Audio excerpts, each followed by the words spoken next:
Everyone, my name is CA Mayank Mandora. और जैसा कि हमने पिछले कुछ वीडियोस में अकाउंटिंग इंट्रोडक्शन या theory based to accounting theoretical cover किया था। आज से हम इस वीडियो में अकाउंटिंग के जो प्रैक्टिकल क्वेश्चन है वो स्टार्ट करने वाले हैं। अकाउंटिंग का प्रैक्टिकल बहुत ही मज़ेदार है। मतलब 11th क्लास की जो अकाउंटिंग है या जो अकाउंटिंग के जो बेसिक जो प्रैक्टिकल क्वेश्चन है वो बहुत ही इंटरेस्टिंग और बहुत ही मज़ेदार है। पढ़ने में आपको बहुत इंटरेस्ट आएगा। तो जो हमारा पहला क्वेश्चन है, लास्ट वीडियो में हमने डिस्कस किया था accounting equation, assets is equals to liabilities plus capital.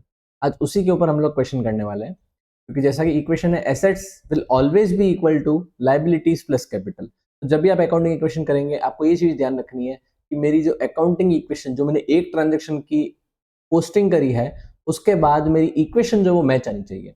कोई भी इक्वेशन में डिफरेंस कभी आ ही नहीं सकता है। क्यों? क्योंकि उसका नाम क्या है, इक्वेशन। इक्वेशन मतलब क्या, दोनों इक्वल रहेगी। तो हम लोग क्वेश्चन को शुरू करते हैं और जैसे जैसे मैंने आपको जो जो थ्योरी में बताया उसको हम साथ साथ प्रैक्टिकल में कवर करते जाएंगे। तो जैसे फर्स्ट पॉइंट है इंट्रोड्यूस्ड कैश एंड स्टॉक। तो यहाँ पे हम पहले पर्टिकुलर्स में कॉलम बनाएंगे, इंट्रोड्यूस्ड कैश एंड स्टॉक। ये हमारा फॉर्मेट रहने वाला है। इस फॉर्मेट को मैंने पहले ही ड्रॉ कर लिया ताकि मैं सीधा क्वेश्चन पे आ सकूं।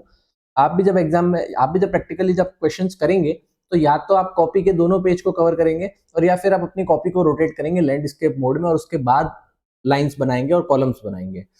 कॉलम्स बनाते वक्त ये चीज हमेशा ध्यान रखिएगा, सबसे पहले आएगा फिक्स एसेट्स, फिर आएगा डेटर्स, फिर आएगा स्टॉक, फिर आएगा बैंक, फिर आएगा कैश। ये तो हुआ एसेट्स के अंदर फॉर्मेट।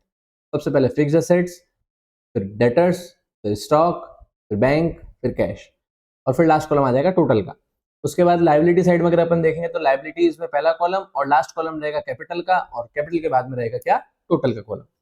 तो सबसे पहले जैसे इस क्वेश्चन ने बोला introduce 8 lakh as cash and 50,000 as stock. तो जब भी प्लांट के अंदर कोई फर्क पड़ेगा नहीं, फर्नीचर में कोई फर्क पड़ेगा नहीं, स्टॉक में फर्क पड़ेगा हाँ, 50,000 रुपए का मेरा स्टॉक जो है वो बढ़ जाएगा।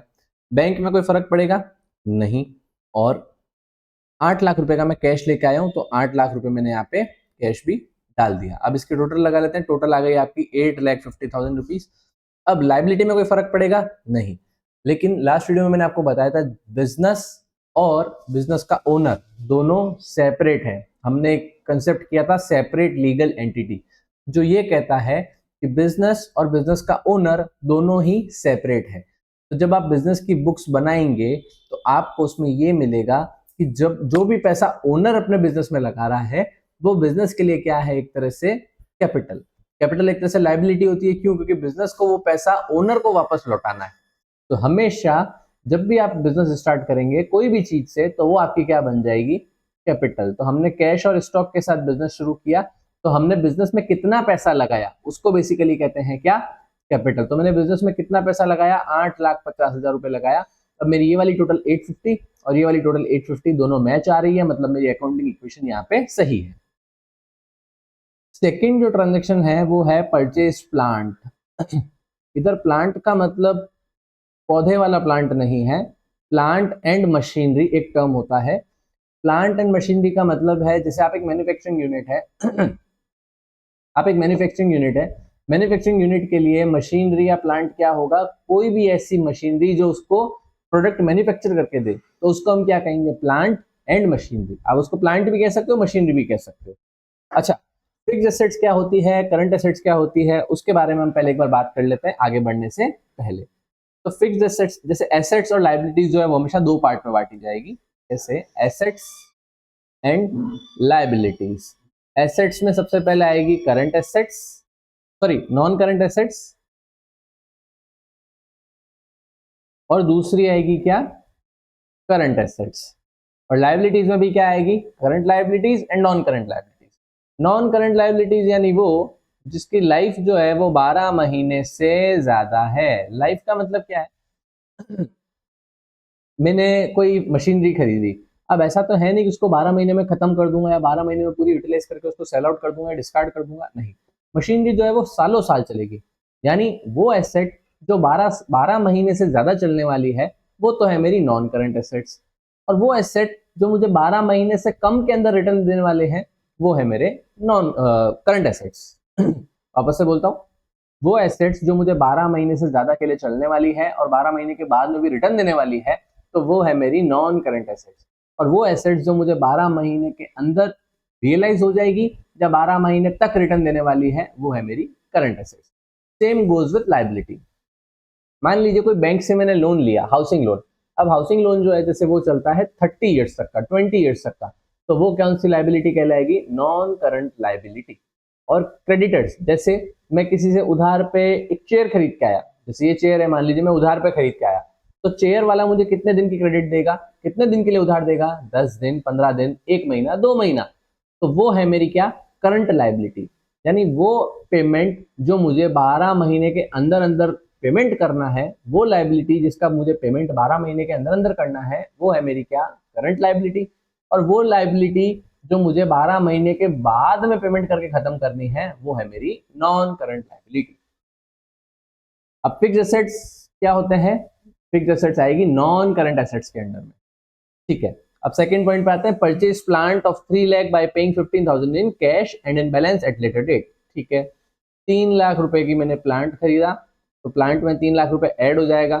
फर्नीचर में कुछ फर्क पड़ेगा क्या? नहीं। स्टॉक में कुछ फर्क पड़ेगा क्या? नहीं। बैंक में? नहीं। 15,000 रुपए कैश में फर्क पड़ेगा क्योंकि मैंने कैश का पेमेंट कर दिया, तो 15,000 रुपए से मेरा कैश माइनस हो जाएगा और नेट ये मेरा आ जाएगा 2,85,000 रुपीज। अब वो कह रहा है कि 2,85,000, 3 लाख की मशीन दी थी, 15,000 तो मैंने पेमेंट कर दिया, लेकिन 2,85,000 का पेमेंट मैं बाद में करूंगा, तो वो मेरा कौन बन जाएगा? क्रेडिटर। कैपिटल में कोई फर्क पड़ेगा क्या? नहीं, क्योंकि कैपिटल का इसमें कोई लेना देना है ही नहीं। मेरी अकाउंटिंग इक्वेशन फिर से यहाँ पे मैच आ जाएगी। नेक्स्ट है डिपॉजिटेड इन बैंक। तो यहाँ पे पर्टिकुलर्स में मैं कौन सा लिख देता हूँ? Deposited in bank. अब बैंक में पैसा जमा करा है तो बैंक का बैलेंस बढ़ेगा या घटेगा? तो बैंक का बैलेंस हमारा बढ़ेगा, तो मैंने यहाँ पे 6 लाख रुपए बैंक के बैलेंस में ऐड कर दिए। और कैश का बैलेंस गिरेगा या बढ़ेगा? मैंने यहाँ पे 6 लाख रुपए माइनस कर दिए। अकाउंटिंग इक्वेशन में इफेक्ट क्या हुआ? जीरो। क्रेडिटर में कोई फर्क पड़ा? नहीं। कैपिटल में कोई फर्क पड़ा? नहीं। टोटल हो गया क्या? जीरो। इसके आगे हम डेबिट क्रेडिट के रूल समझेंगे, प्लस माइनस के भी रूल समझेंगे। परचेज ऑफिस फर्नीचर, फर्नीचर खरीदा, परचेज फर्नीचर।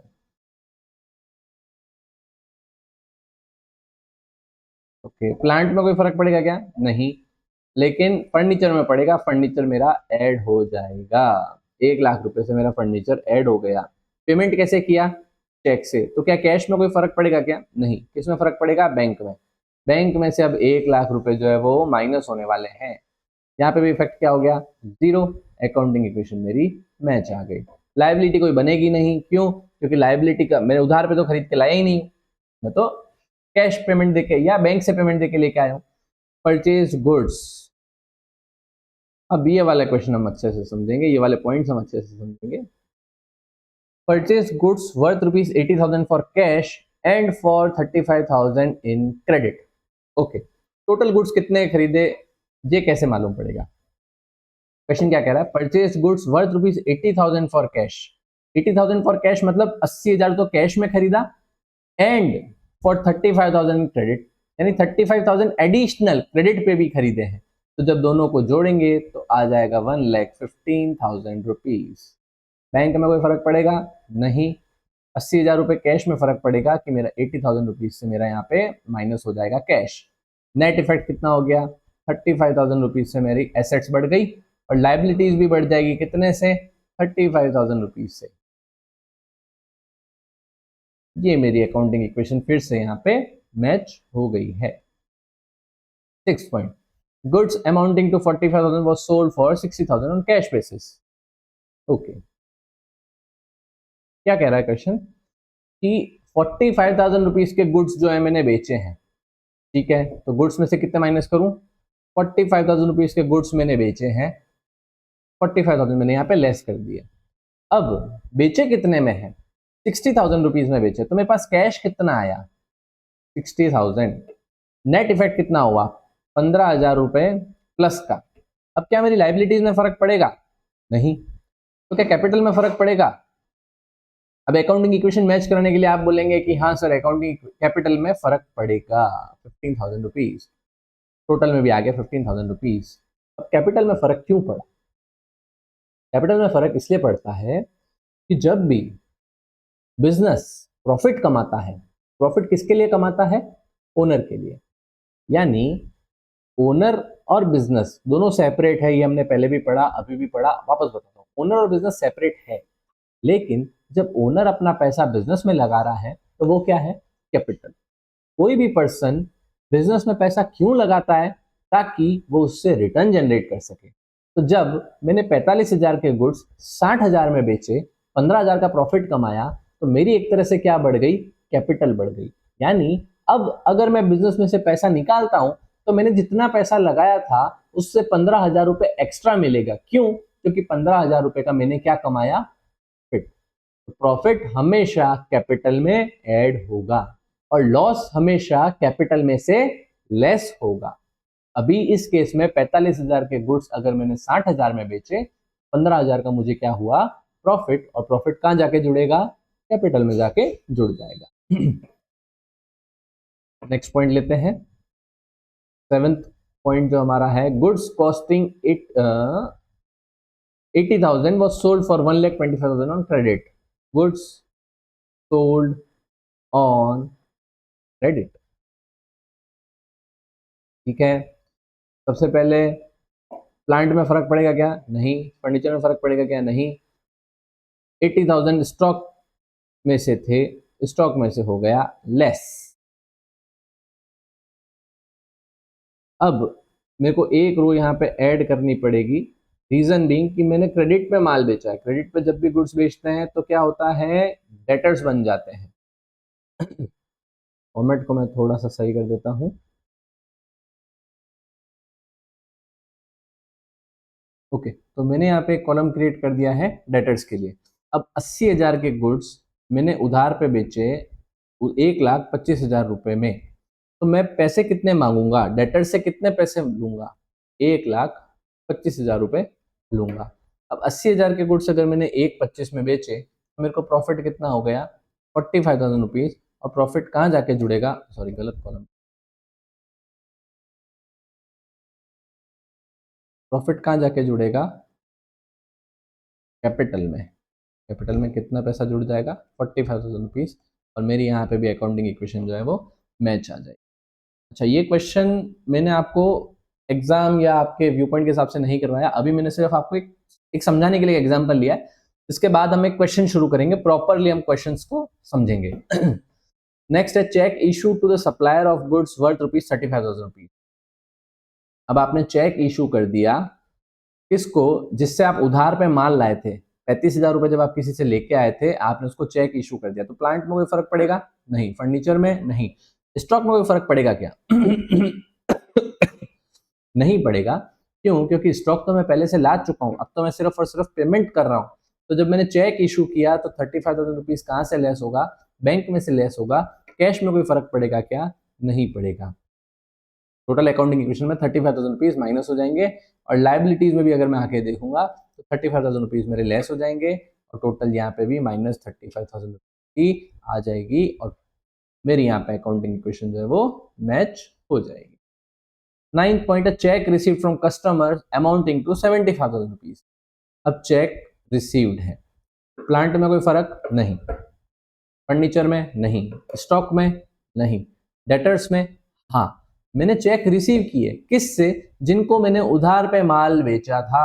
तो 75,000 रुपीज मेरे डेटर्स में से कम हो जाएंगे, और बैंक में 75,000 रुपीज मेरे बढ़ जाएंगे। कैश में कोई फर्क पड़ेगा नहीं, अकाउंटिंग इक्वेशन जीरो। क्रेडिटर्स में कोई फर्क पड़ेगा नहीं, कैपिटल में कोई फर्क पड़ेगा नहीं, और टोटल भी मेरी हो जाएगी क्या? जीरो। अब जो मेरा लास्ट पॉइंट है वो भी मैं देख लेता हूं। 10th पॉइंट है मेरा, withdrawn for personal use, withdrawn bye owner for personal use of 25,000 rupees. तो मैंने क्या कर ली? ड्रॉइंग्स। जैसा मैंने आपको पहले बताया था, जब भी ओनर अपने पर्सनल यूज के लिए पैसा विड्रॉ करता है उससे हम क्या कहते हैं? ड्रॉइंग्स। बैंक में से नहीं किया है, इसने लिखा है विड्रॉन, तो अपन यही मानेंगे 25,000 रुपए इसने कैश में से विड्रॉ मारा है। टोटल भी हो जाएगा मेरा क्या? 25,000 रुपीज माइनस में। क्रेडिटर्स में कोई फर्क पड़ेगा नहीं। अब ओनर ने जो पैसा लगाया था उसको हमने क्या माना? कैपिटल इंक्रीज कर दी। अब जब ओनर अपने बिजनेस में से पैसा निकालेगा तो उससे हम क्या कर देंगे, कैपिटल को डिक्रीज कर देंगे। क्यों? क्योंकि उसने अपने पर्सनल यूज के लिए पैसा निकाल लिया। जब कैपिटल में से उसने विड्रॉ मार लिया तो उसकी जो कैपिटल है वो कम हो जाएगी। तो कैपिटल में से मैंने क्या कर दिया, माइनस। प्रॉफिट को ऐड करेंगे, लॉस को माइनस करेंगे, ड्रॉइंग्स को भी माइनस करेंगे, और कोई कैपिटल और इंट्रोड्यूस करेगा तो उसको हम प्लस करेंगे। अब अगर अपन यहाँ पे टोटल लगाते हैं तो टोटल के केस में आपकी जो अकाउंटिंग इक्वेशन है वो मैच आनी चाहिए। क्वेश्चन मैं आपको नेक्स्ट में प्रॉपर्ली करवाऊंगा, ये क्वेश्चन का फॉर्मेट नहीं है, आपको इस तरीके से नहीं करना है। अभी मैंने आपको सिर्फ समझाने के लिए क्वेश्चन किया है। 3 लाख रुपए का मेरा प्लांट है, 1 लाख रुपए का मेरा फर्नीचर है, 50,000 रुपए का मेरा स्टॉक है, डेटर्स है, ओ सॉरी 50,000 रुपए का स्टॉक नहीं है 40,000 का मेरा स्टॉक हो जाएगा, 80 प्लस 1.25, हाँ 40,000 का मेरा स्टॉक हो जाएगा, 50,000 रुपए के मेरे डेटर्स हो जाएंगे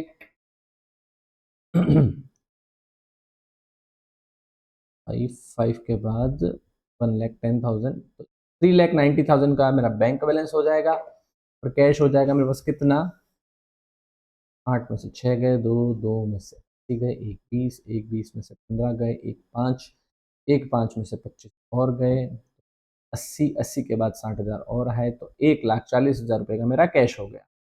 अब अगर मैं इन सबको जोड़ू, 3 और 1 4, 4 40, 4 90, 4 90 और 90, 5 80, 5 80 और 8 80, 8 80 और 40, 9 20 और 1 लाख, 10,20,000 रुपए मेरी एसेट्स है टोटल। क्रेडिटर्स की अगर अपन बात करें तो मेरे क्रेडिटर्स जो हैं वो होने वाले हैं 2,85,000 रुपीज़। तो मेरी जो कैपिटल है वो होने वाली है 9 10 माइनस 25, दैट इज 8.85, 8.85 आएगा, 50 60 9 10, 9 10 माइनस 20, 890, 890, 885, ओके। तो ये आ रहा है 10 11 लाख 85 85 70 70,000 रुपीज़, और इधर आ रहा है 10,20,000 रुपीज़, यानी 1,50,000 रुपीज़ की कहीं ना कहीं हमने टोटलिंग में मिस्टेक की है। एक बार वापस चेक कर लेते हैं। 3 लाख, 1 लाख, 1 65 माइनस 40 45, 1 20 40, ये ठीक है। 1,25,000 माइनस 75 50,000, ठीक है। 6 लाख माइनस 5 लाख, 5 लाख में से 35 गए, ओके ओके ओके ओके, गलती समझ में आ गई। हमने यहाँ पे चेक रिसीव्ड के अंदर डेटर्स में से भी माइनस कर दिए और बैंक में से भी माइनस कर दिए, तो यहाँ पे हमने कर दी क्या, गलती। क्योंकि हमको अगर पैसा मिला है तो जब पैसा मिलेगा तो वो क्या होगा, ऐड होगा। तो यहाँ पे 75,000 रुपीज़ आपको ऐड करने पड़ेंगे। ये टोटल आपकी चेंज हो जाएगी और ये वाली टोटल भी आपकी चेंज हो जाएगी। 6 लाख में से 1 लाख गए, 5 लाख, 5 लाख के बाद 75 मिला तो 575, एंड 575 में से 30 गए तो हो गए आपके 5,40,000 रुपीज़। अब अगर आप इसको जोड़ेंगे तो आ जाएगा कितना, 11,70,000 रुपीज़। अगर ये टोटल और ये टोटल आपकी मैच कर रही है, यानी आपने जो क्वेश्चन किया है वो एकदम सही है। आपको डाउट रखने की भी जरूरत नहीं कि एग्जाम में मुझे पूरे मार्क्स मिलेंगे या नहीं मिलेंगे। अगर आपकी ये टोटल मैच आ रही है, दैट मीन्स आपने क्वेश्चन एकदम सही किया है और आपको पूरे के पूरे मार्क्स मिल जाएंगे। उम्मीद करता हूं कि ये वीडियो आपको अच्छा लगा हो।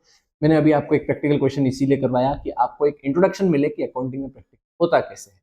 अगले क्वेश्चन के अंदर हम लोग प्रॉपरली, जैसे हम एग्जाम्स में करेंगे, जैसे हम प्रैक्टिस में करेंगे, किस तरीके से अकाउंटिंग इक्वेशन को सॉल्व किया जाता है, हम उसको देखेंगे। उम्मीद करता हूँ ये वीडियो आपको अच्छा लगा। अगर आपको ये वीडियो अच्छा लगा तो मेरा टारगेट है इस साल के एंड तक 1,000 सब्सक्राइबर्स, यानी 1,000 जेन्युइन स्टूडेंट्स जो एक्चुअल में कुछ नया सीखना चाहते हैं। अगर आपको ये वीडियो अच्छा लगा है तो अपने से दोस्तों के साथ शेयर करें। तब तक के लिए टेक केयर, मैं मिलता हूँ आपसे अगले वीडियो में।